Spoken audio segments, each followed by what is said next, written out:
Good old Qualcomm. You come in a trucker, this is the main thing you're gonna be having to deal with. Right now I'm in the GPS of the Qualcomm. I'm gonna bag out just in case, just for video purposes. Alright. When you get your truck or you get inside the truck, of course you're gonna be getting trained how to use this properly. I wanna make sure you can be able to read everything.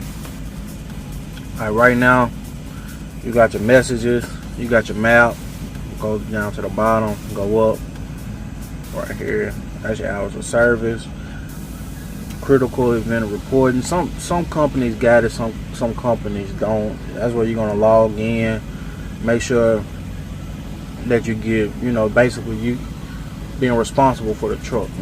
That's how you get your pay, etc., etc. Vehicle inspection. Of course, they got some training course, how you monitor your truck, vehicle diagnostics, your setting, your system.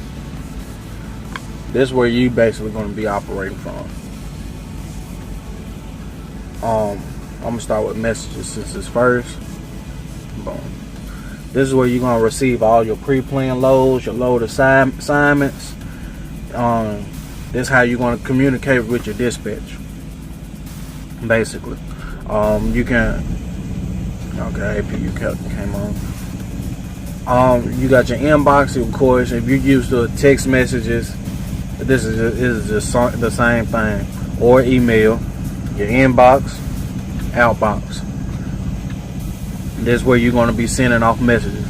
If it's not in a prepaid, pre-made form or a pre-made message, as if like all the other, these numbers on the side. Okay, let me get it straight.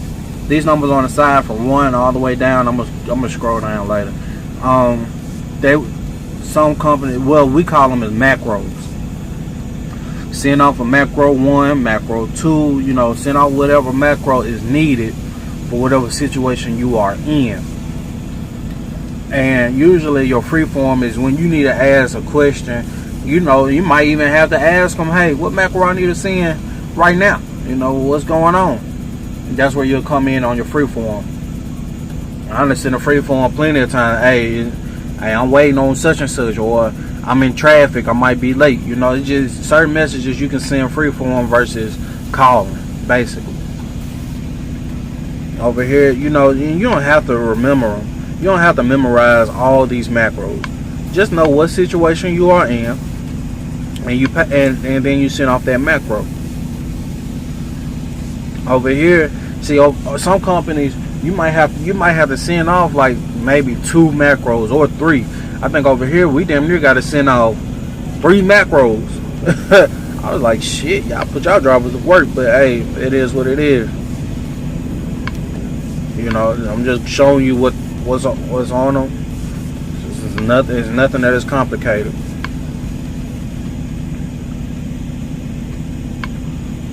So over here, we'll probably, let me go all the way up. All right. Over here, you get your first assignment. You got to go to a shipper. All right. So when you get to that shipper, boom, you got to send in that macro 1. Getting loaded. Once you get loaded, you get your bill of lading. Boom, you want to send off that macro 2. Then you got to come all the way down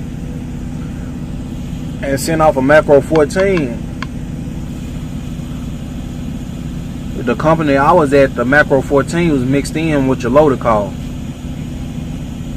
So that's what I'm saying. Then you might we use macro 11 for like if we switch trailers. I don't want to go in depth over each macro because each company is different. I'm with Ozark from Memphis. I'm not from Memphis, but my town is like north of Memphis. So they got their own little settings over here. I came from another company. Like I said, you might not have to send off a macro 14. You might can send off a loaded call, and the 14 is in it. So it'll have your ETA, PTA inside your loaded call. Like, okay, so I'm gonna arrive at my next stop at this point in time. So I'm not gonna go. Like I said, I'm not gonna go. Each company will explain what macro they want you to use. Let's go down. We're gonna go to the GPS. Right now, I'm under a dispatch load, so of course, it got my route on there. I'm quite sure everybody knows how to operate a GPS. Whether you used it on Google Maps, if you gotta operate a GPS, man, it's just that simple. You know what I'm saying? Certain ones got certain settings on there. Over here, let's see what. Come on, man. Boom. Let me get that out of the way. Over here, we got a choice of 3D directions. It'll be the written directions, a detour route, point of interest, our main route. If we need to make any adjustments or add an address on there, we can do that. Over here, it'll tell you what time you expected to arrive. Usually, it's fairly close because they actually have the actual speed limit.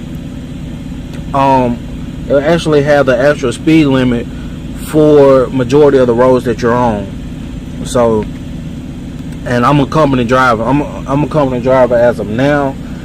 So when they're saying 70, so a lot of us company drivers know we can't hit 70. We probably can hit 70, 71 if we're going downhill, or if we're with a company that give us that little smart pass where we on cruise control and you can be able to pass somebody for like 30 minutes or so and get the little speed burst, as you'll call it. Let's go over here to hours of service. Hours of service where you have 8 hours and 0 minutes of remaining drive time. Hours of service is where you eating at.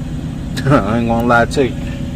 You gotta learn how to operate. Let me get in to a comfortable position. All right. Over here, you got your status. What status are you in? You know, you're gonna be on duty, off duty, on duty driving, or sleeper berth. It's gonna tell you what status you're in. It's gonna tell you what time you started that status, and majority of Qualcomms, if I'm not mistaken, it's gonna start. My bad. All right. Majority of Qualcomms and preload assignments. Matter of fact, I think all Qualcomm is going off of military time, and you going off the time of the location of the shipper. So I always keep that in mind. Whenever you get a load, that load, whatever time zone that load is coming from, you going off of their time, not your time, because the time that they're going off, your Qualcomm might be going off of.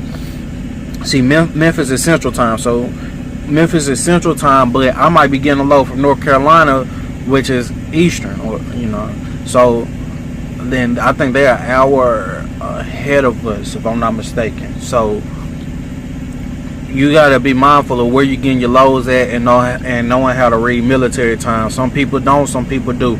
I'm not here to judge. We're not all perfect, and we all had to learn something at a certain point of our life. Over here, it's gonna tell you what time I started, 14:32.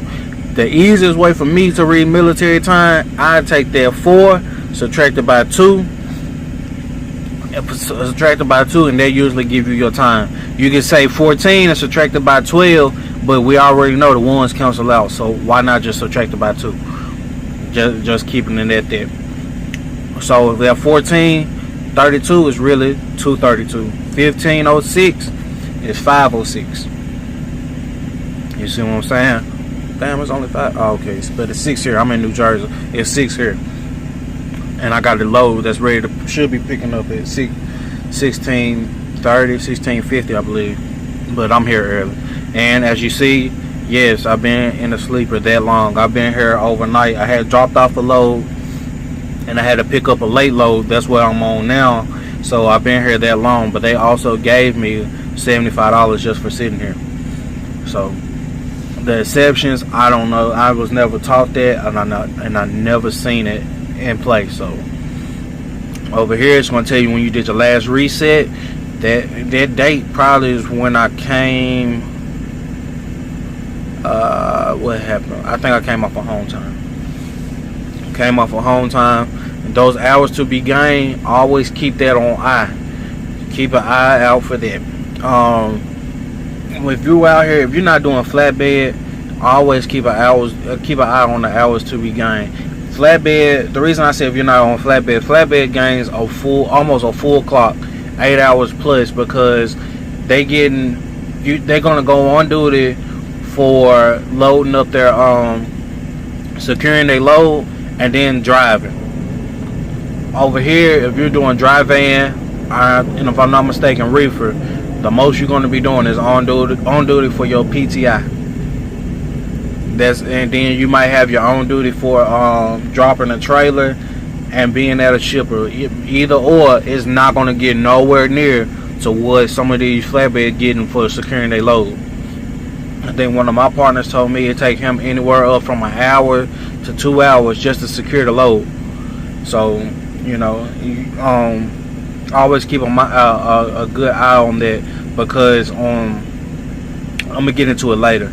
But just always keep an eye out on your hours to be gained. Let me go on over here your summary, because explaining all of this, it will take some time. This is your summary. This is your time. How much you always want to be mindful how much you got left on your 70.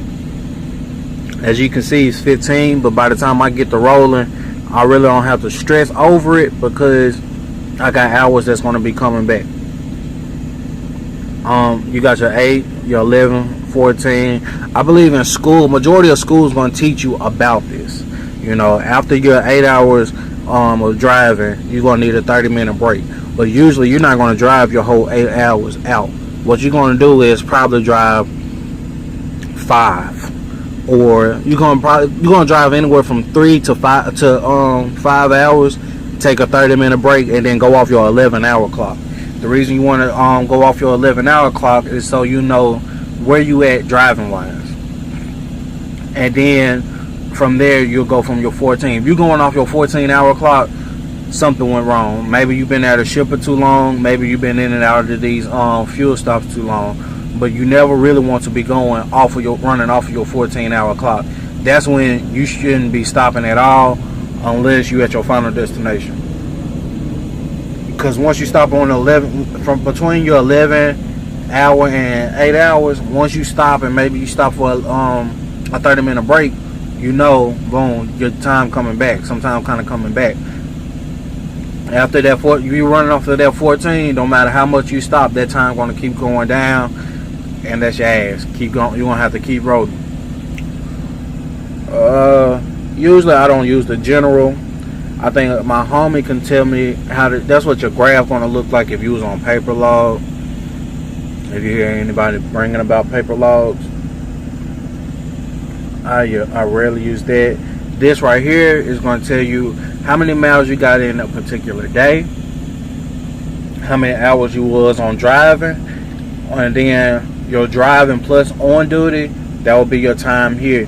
So when they said I was gaining 8 hours and 45 minutes back, I can get it from that bottom one right there. That one's going to drop off. The next day, that's what I'm going to get back. So this is going to show you what hours you are going to be gaining the next day. You don't really have to wait and see. You can see it from right here on this menu bar right here. On your approve, this is where you'll edit your time. You'll approve your logs and you can edit your time if needed. If I went on duty, I can edit this and say, okay, I was on duty at a particular time. I cut that.